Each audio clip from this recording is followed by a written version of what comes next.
Are you still working in your 60s or 70s or seriously considering doing so? Well, I think you're playing with a ticking time bomb, and that time bomb could go off at any point, particularly in your 60s. The time bomb I'm talking about is your health.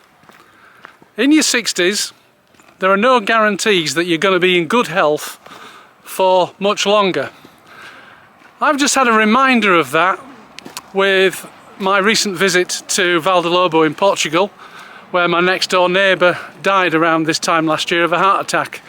I've talked about that in one of my other videos. But it's not just him that's making me think about it. I've also had some experiences from people I know a little bit closer to home. I recently heard that a former colleague of mine's got dementia. I was really shocked when I heard the news. He was my first boss back in the 20s when I got into the recruitment industry. He was a very driven man, a workaholic, and I know he was like that well into his 50s and even 60s, because I bumped into him about 10 years ago and had a bit of a chat with him. He was looking a bit overweight then and a bit haggard and a bit worn out, but he told me he was still grafting away, trying to compete against the young ones. Well, heck, now not even 70 and he's got dementia. He's not the only one. A friend of my wife's, her husband, has recently been diagnosed with Parkinson's, maybe about a year ago, and recently I'd heard from chatting with her that he's not in good health at all.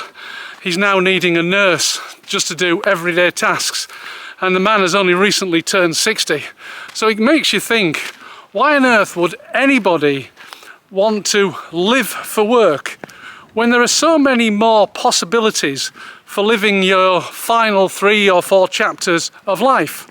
Now, you might be one of the lucky ones who lives until they're 90 odd without any serious health issues. That's certainly been the case with my Uncle Archie, who's 94 and still doing pretty well, all things considered. However, even he retired at 62, never to work another day. At the end of this video, I'll leave a link where you can watch the video that I made with him, where I asked his advice about retirement. So, what are you going to be?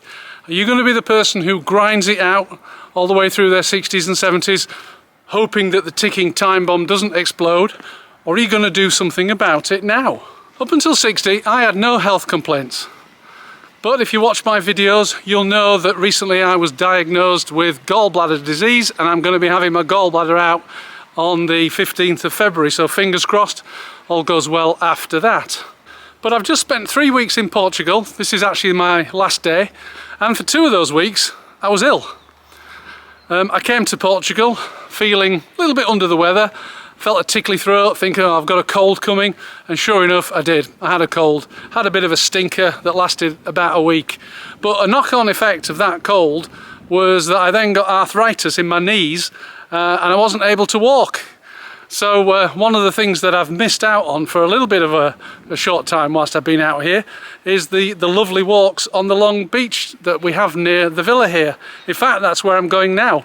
I'm on my way to the beach for a last walk and a paddle in the Atlantic. All of this has got me thinking that I made the right decision to retire when I was 44.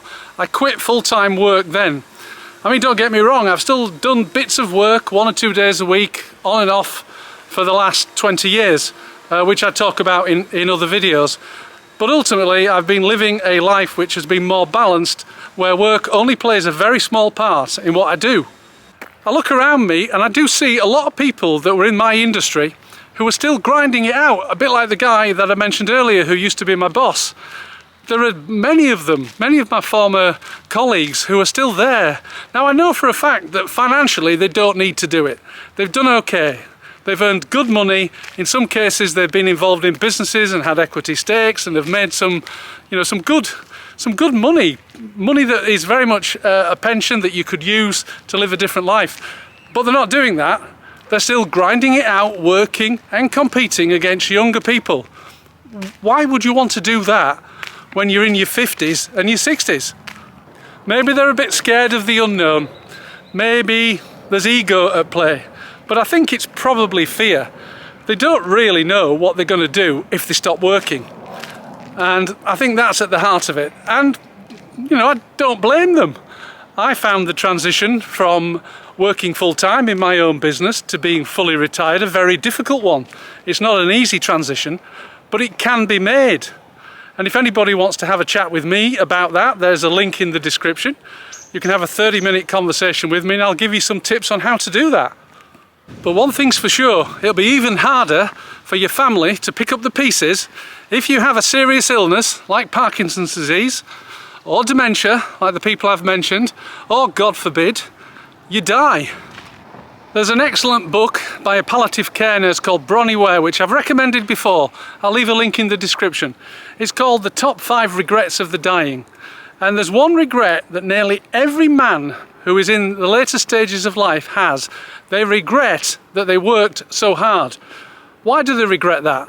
Well, I'll be really simple about this. They regret it because they missed moments from their children's childhood. In a lot of cases, they missed that childhood completely.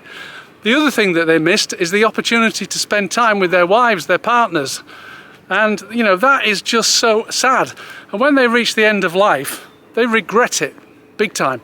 There is no need to be like them. There is no need to have regrets at the end of life like that that are linked to work. You can do something about it now. If you're in your 40s or 50s, start making plans to work less. Maybe you could adapt on a more gradual basis by reducing your commitment from 5 days a week to 3 days a week or something like that. There are a number of people that have commented on my videos who've actually said that's how they've done it, and they found that a good way to make the transition to full-time retirement. There's one thing you really need to get clear on though, and this relates to your work colleagues. Nobody cares.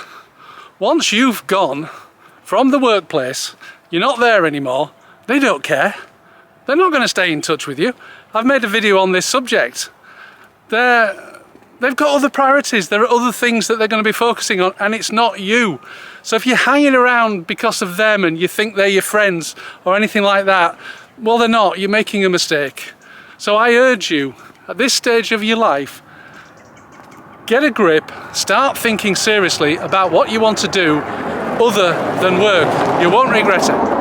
Anyway, I'm going to wrap up the video on that message because I'm about to reach the beach and I'm going to have a bit of a paddle, watch the sunset, and then I'm going to have a jug of sangria with my family. Thanks very much for watching. I'll see you in the next video.